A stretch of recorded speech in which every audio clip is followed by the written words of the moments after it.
بسم اللہ الرحمن الرحیم۔ تمام دیکھنے والوں کو نظارے ٹی وی میں خوش آمدید۔ جب سردار نظام الملک چترالی فوج کے ساتھ گپس پہنچا تو اس کو پتہ چلا کہ مہتر پہلوان شیر قلعہ فتح کرنے میں ناکام رہا ہے، تو اس نے سیدھا یاسین جا کر خوش وقتیہ دارالخلافہ پر قبضہ کر لیا اور پہلوان کو پیغام بھیجا کہ وہ سیدھا چترال چلا جائے۔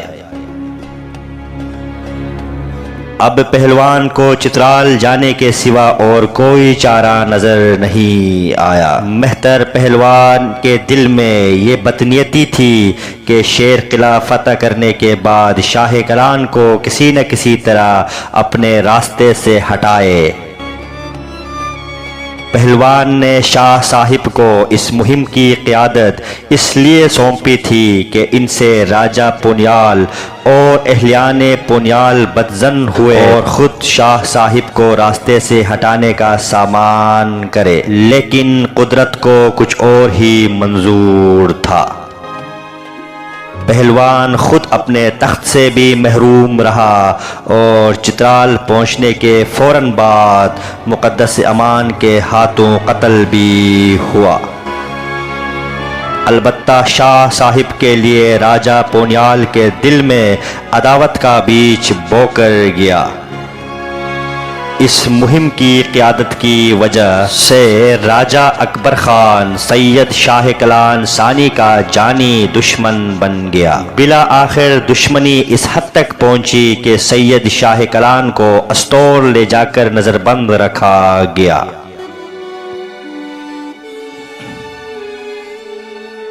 جب شاہ صاحب کی نظر بندی کی اطلاع پونیال پہنچی تو تمام مرد عورتیں چھوٹے بڑے سراپن احتجاج بن کر گلگت پہنچے اور کوناداس میں ڈیرا ڈال دیا۔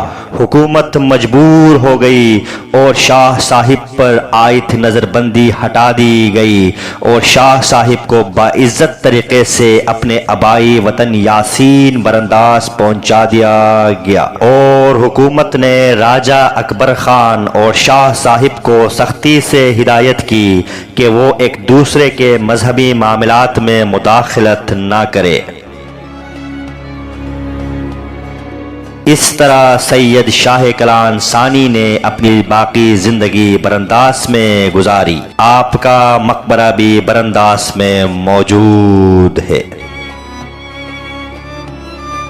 سید شاہ کلان ثانی کی وفات کے بعد سید جلال علی شاہ اپنے والد کی گدی یعنی موروثی مکھی کے عہدے پر فائز رہے اور حضرت امام سلطان محمد شاہ صلوات اللہ علیہ کے حضور سے آپ کے لیے تعلقہ مبارک بھی آیا۔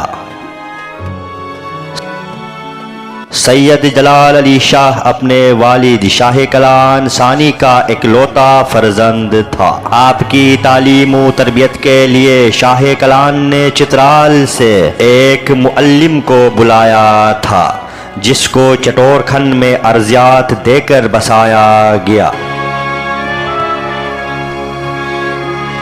سید جلال علی شاہ اپنے وقت کی عالم و فاضل شخصیت کے مالک تھے۔ آپ نے 3 کتابیں لکھی جن میں سے ایک فضلیت نامہ ہے، دوسری فقیر نامہ اور تیسری ہدایت نامہ ہے۔ صرف فضلیت نامہ شائع ہوئی ہے، باقی دونوں کتابیں غیر مطبوعہ نسخوں کی صورت میں عالیجہ مکھی سید کرم علی شاہ صاحب سابق نائب التحصیل اسماعیلی سپریم کونسل برائے وسطی ایشیا کے پاس موجود ہے۔ سید جلال علی شاہ کے زمانے میں یاسین کے مہتر شاہ عبد الرحمن خان خوش وقتیہ کی حکومت تھی، جن سے شاہ صاحب کے مراسم بڑے خوشگوار تھے۔ یہاں تک بتایا جاتا ہے کہ مہتر عبد الرحمن خان اپنی عمر کے آخری لمحات میں سید جلال علی شاہ کے مرید بن گئے تھے، جن کی وفات پر تکفین بھی اسماعیلی علماء نے کی۔ یہاں پر یہ بات بھی قارئین سے پوشیدہ نہ رہے کہ خاندان شاہ کلان کے بزرگوں کی تبلیغی کاوشوں کے نتیجے میں نہ صرف پنیال اور یاسین کے عوام کی اکثریت نے اسماعیلی دعوت قبول کی، بلکہ پنیال کے بروشے خاندان کے راجہ بھی اسماعیلی عقیدے کے حامل تھے۔ البتہ راجہ اکبر خان کی رضاعت گلپور کے ایک سنی خاندان میں ہوئی تھی، جس کے نتیجے میں اس نے اسماعیلی عقیدہ بدل دیا تھا۔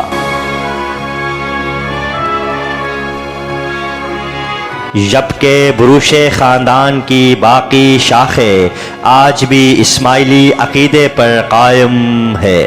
راجہ میر باز خان مرحوم کا تعلق بھی اسی خاندان کی اسماعیلی شاخ سے تھا، جن کی اولاد پونیال کے علاوہ یاسین اور اشکومن میں بھی آباد ہے۔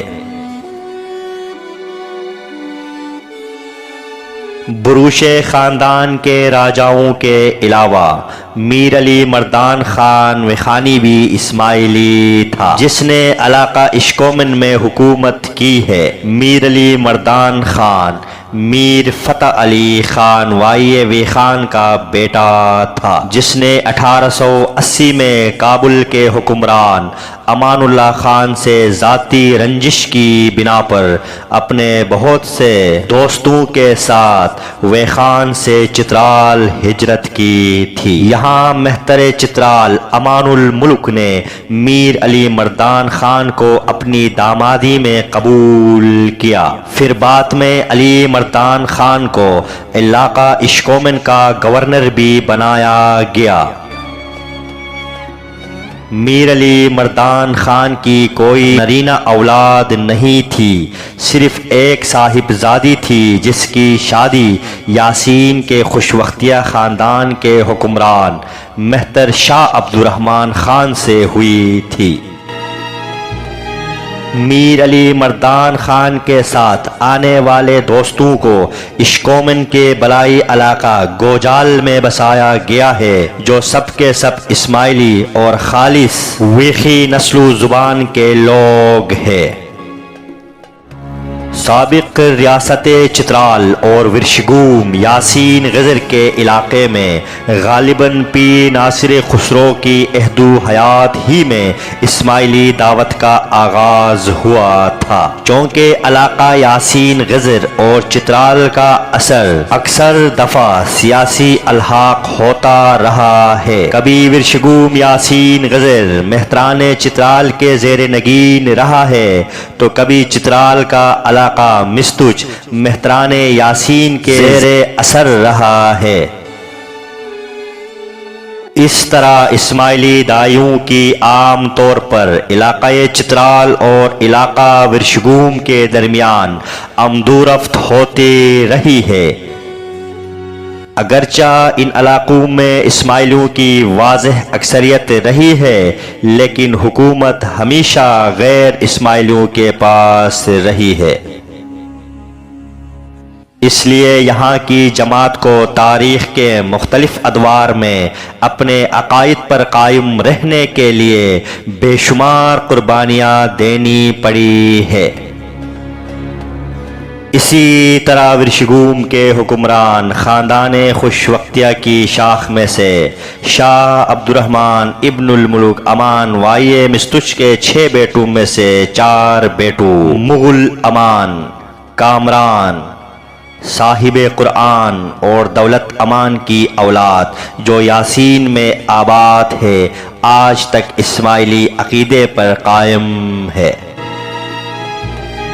ادھر خوش وقت خاندان کے نامور حکمران مہتر خیر اللہ بھی جو وائی مستوچ چترال تھے، اسماعیلی عقیدے پر قائم تھے۔ انہوں نے اپنے عہد مہتری میں چترال میں اسماعیلی دعوت کی اشاعت کو فروغ دینے کے لیے قابل قدر کام کیا ہے، اور چترال میں اسماعیلی دعوت پر مامور اسماعیلی سادات کی بڑی مدد فرمائی ہے۔ چترال اور ورشگوم میں بھی خاندان شاہ کلان کے علاوہ شاہان ارکری اور شاہان حسن آباد چترال کے مریدوں کی اکثریت ہے۔ نیز سادات ہرچینو سنغر کے مرید بھی پائے جاتے ہیں۔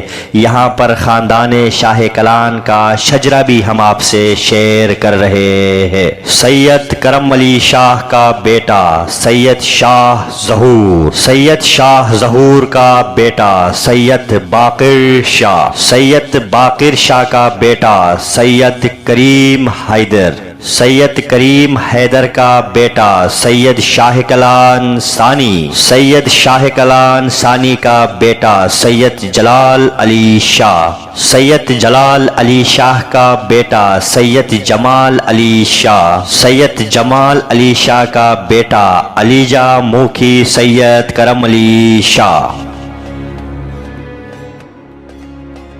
یہ حقیقت اپنی جگہ ہے کہ تاریخ کے مختلف ادوار میں شمالی علاقجات کے اندر اسماعیلی دعوت کا نظام مربوط اور منظم نہیں رہا ہے۔ اس کی وجہ اس وقت کے مخصوص سیاسی اور جغرافی حالات تھے۔ البتہ وہ مبلغین جنہوں نے ان علاقوں میں اسماعیلی دعوت کا کام کیا تھا، سال میں بمشکل ان دور دراز علاقوں کا دورہ کر کے جماعت کو امام الوقت کی ہدایت اور فرمان سے مستفید کر سکتے تھے۔ آج کی طرح ذریعہ ابلاغ موجود نہیں تھے کہ جماعت اپنے امام سے دینی معاملات میں براہ راست ہدایت حاصل کر لیتی، یا آج کی طرح امامت کے ادارے موجود نہیں تھے جو امام اور جماعت کے درمیان رابطے کا ذریعہ بنے۔ اس وقت جماعت کی قیادت کا کام چند موروثی خاندانوں کے سپرد ہوتا تھا، چنانچہ ہنزہ میں امیر